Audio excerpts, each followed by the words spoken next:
Hey everybody, this is Petey from the Spinner Rack. We also have. Calvin Ellis, ready to rock.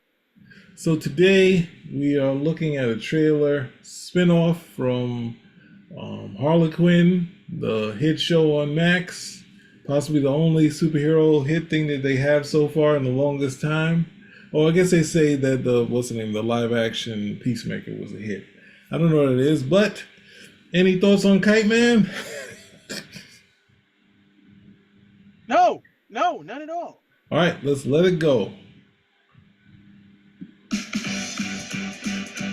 I'm looking for a flying villain destined for greatness. Kite Man can do it. Who's Kite Man? Hey, you know me. I got a kite. I'm Ivy's ex-fiance. This is the love of my life, Golden Glider, and we co-own this establishment. Kite Man it is. Hell yeah.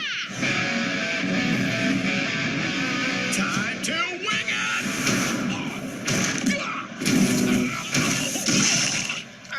Son, you have never accomplished anything in your life. Now, if you'll excuse me, I have to get a vasectomy. Roger that. We've got to stop that cat. Need to take my powers to the next level. Still working out the kinks. Your heart is your superpower. And anyone who doesn't see that is getting their ass kicked by me. Holy shitballs! Go red! You wear the suit, it doesn't wear you. Business turn, yes. The big supervillains are all sitting pretty in their lairs, but this place is for the henches, the goons, the place for the rest of us. Where everyone around you loves you. Where'd everyone go?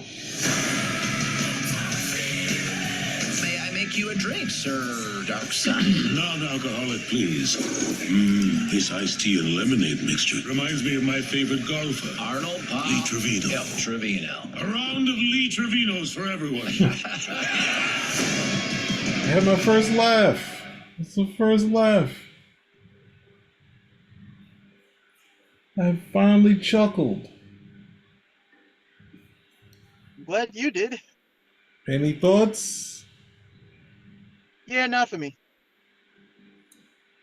I think the people who like Harlequin in this, they really love these shows. I have yet to be able to get into it.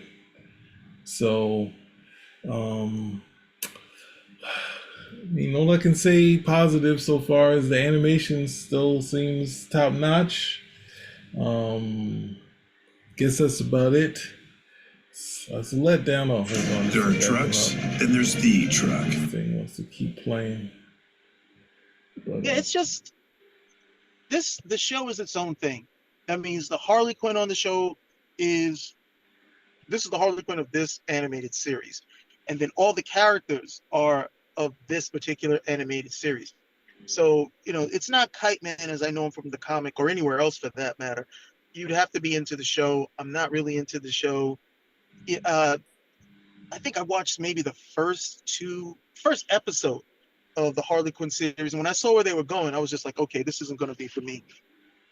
Because it's just too much of a departure for me to enjoy it. Meaning that somebody could show up and the next thing you know she's blowing their head off, and I'm like, okay, I don't understand. This show is just for yucks. And if you're there for it, no problem. But I just didn't really get into it with the first episode. Didn't find it funny. Got a friend of mine who loves it.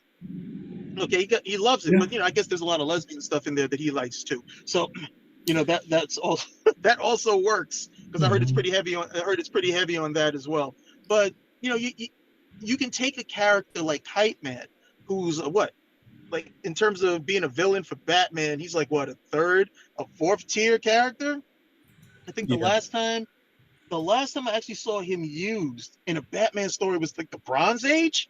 It was like his first Bronze Age appearance, and I don't know what the heck he does now, but I'm pretty sure if they were to bring him into a story now, it wouldn't be as we see it over here with him flying around with the actual like the old-fashioned kite.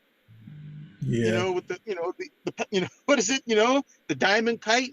So this is for yucks. It's not supposed to be taken seriously, and I guess on another level, what I don't like about it is this is pretty much how a lot of people perceive superheroes and comics in the first place, that they're really just gags. None of this stuff should be taken seriously. There's no real art form or any literature to any of this type of stuff. It's just Hugh Hefner and his guys, and they're all they're sitting back, they're having some drinks and they're making fun of the Batman cereal. Look how stupid the costume is. Oh, look how dumb this is. This is so ridiculous at the end of the day. It's stuff that only a child can enjoy, only a child can enjoy, and that the only way that adults could even make passable time with it is by skewering it at every other occasion. So that's when I look at it, I still remember that particular aspect of how people approach superheroes, comics, that type of thing. So it's just not for me. Yeah, I'm glad. Thank you for that, because I was struggling to muster up some energy for this, and I'm the one who brought this up. And ultimately, I'm in agreement. And at the same time, I would say with the Harley and Ivy, I think the dynamic from basically the creators of Harley with utilizing Ivy was that they are two people kind of stuck together. Harley thinks their friendship, it's almost they just kind of get together, and it doesn't work out well for both of them, this connection, because Harley isn't really that isn't the best teammate to have.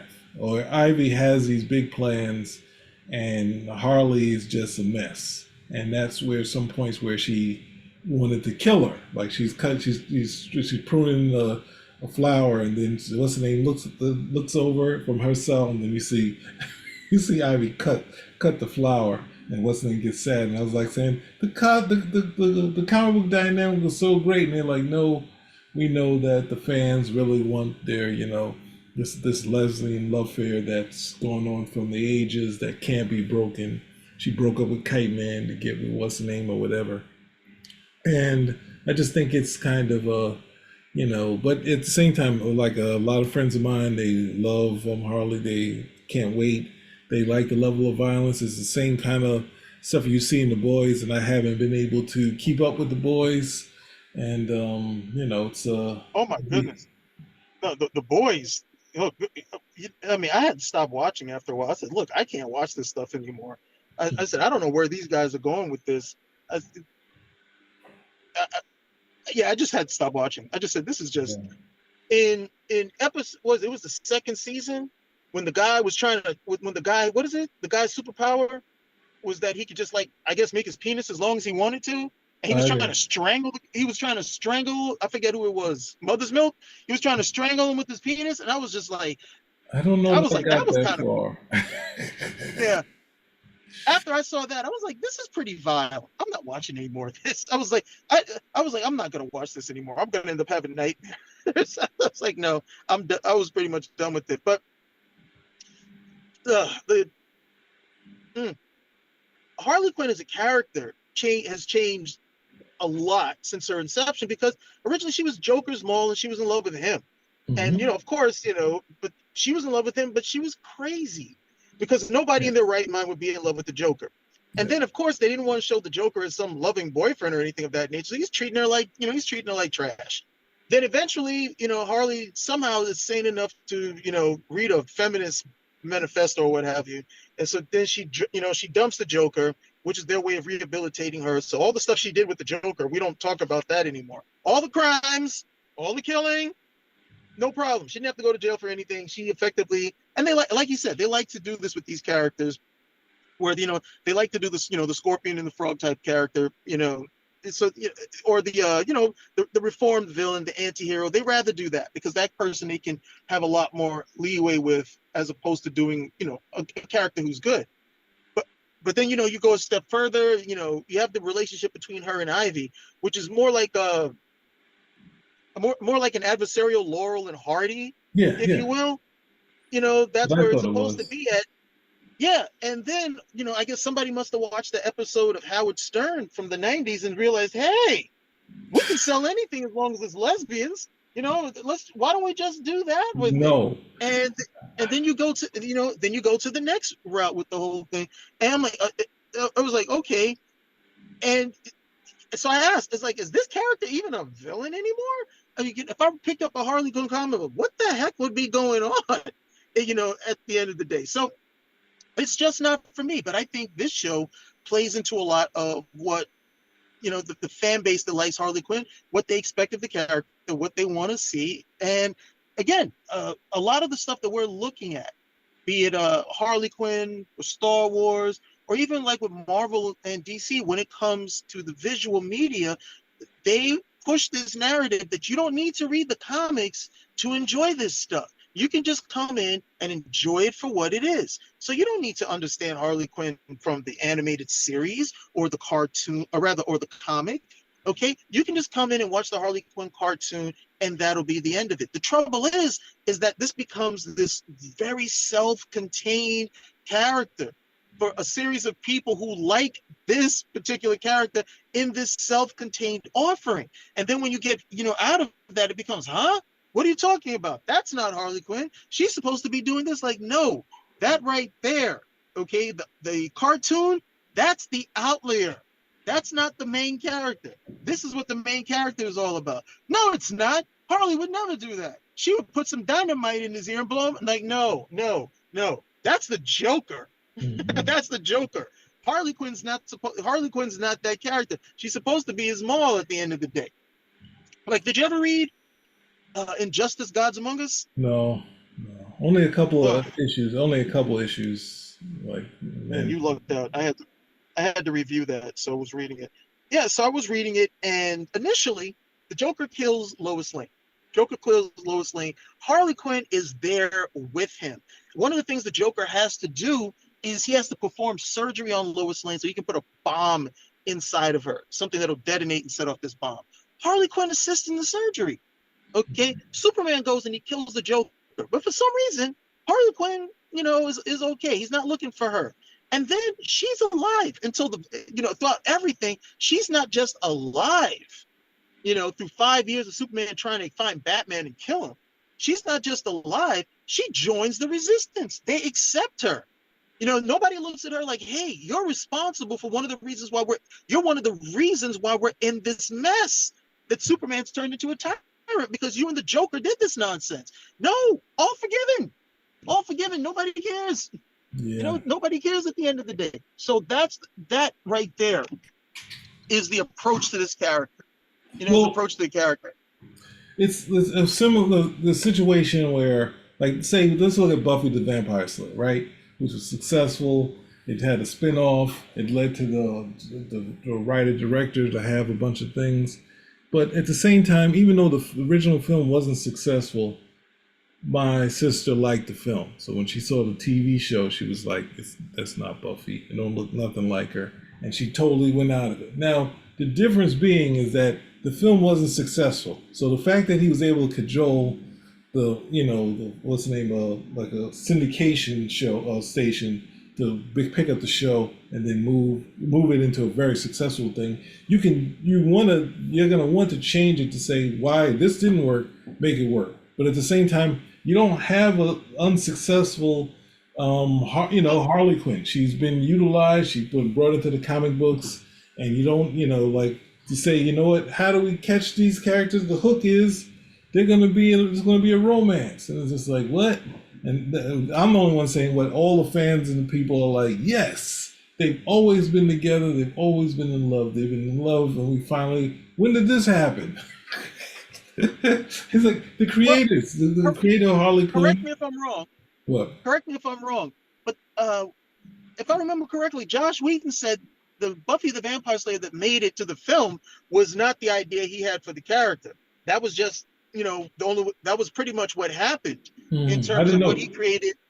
Yeah, he says that, the Buffy that you saw on the TV show, that's what he wanted to do. But these guys, it's the same thing. It's the same approach to superheroes. Like, nah, the audience is never going to buy this. They're never going to buy this if it's taken seriously. We got to gag it up. We got to yuck it up. We got to play it for laughs, because if they take because if we try to take this seriously, people will look at it and like, there's no such thing as vampires and, teenage girls fighting vampires. And then you go and you do the TV series, which is a longer format too. So you can develop the story and the characters in the manner in which to make the world that you're bringing people into more, to make that world you give it enough time so people can believe in what it is that you're creating, as opposed to an hour and a half movie. So, with Buffy, it's a return to the form that he wanted it in. In Harley Quinn, it's like, hey, let's see if we can get her as far away from that as possible. Okay, Mm-hmm. because this is what the people want to see. Like, hey, Harvey and Ivy, they're always together. They're together forever. Oh, that's true love. I'm like, what? Huh? Mm-hmm.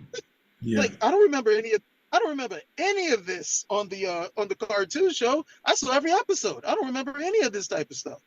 Yeah. I don't even remember innuendo. I don't even remember innuendo like that. No, because the thing is, there's nothing to connect them in that way, and the thing is that the only thing that they did that I loved was, if if Harley loves the Joker and the Joker's totally tired of her, then now Harley has to struggle with the Creeper, where the Creeper is a hero, but at the same time he's a little crazy. So there's not really Steve Ditko. Steve Ditko's one was a little more just he's so crazy, but what he does is just take out the villains. What's the name? Their one was just nutty, which was a fun episode. I loved the episode, but he was totally with what's the name, and she was totally not with the Creeper. But it was just fun seeing that. So it was like a good split. This is just saying, I don't know. It's just saying, hey, this is, it's not even the lesbians and the LGBT community are struggling with the romance thing as much as the hetero people are. So it's like this, when you get that and this true love forever, it's just like, okay, let's not push it. He's like, no, this makes total sense because they work together and this, that, and the other. Listen, this happens in real life. Yeah, they also have some pitfalls, which is what was fun in seeing the miniseries that I was waiting to see, and it came out, and it was a lot of fun. But anyway, they've got their lane. There's almost like, if you remember the Keith Giffen Justice League, the bad guys had like a bar that they would go to before. I don't even know if the Simpsons were out around then. No, I guess since there was a little before maybe it was around the same time, but we didn't really get to play with Moe's Diner that much. But the Keith Giffen Justice League, the villains went to a bar and commiserated. So they're kind of playing up that. So that's the only thing I can look at in these things and say, oh, this is what they're doing. Because it was like, not to say that wasn't even a draw in the book for me. Because it wasn't a draw at all, but I can see them utilizing that. But that's it, because we totally forgot. Kite Man is a totally forgettable character, and it seems like what they're doing with it is not going to pull me in. But some friends of mine who like that are liking the idea of Kite Man, so maybe it's a thing. So, any last words? No, we're out. Spin Rack is Out.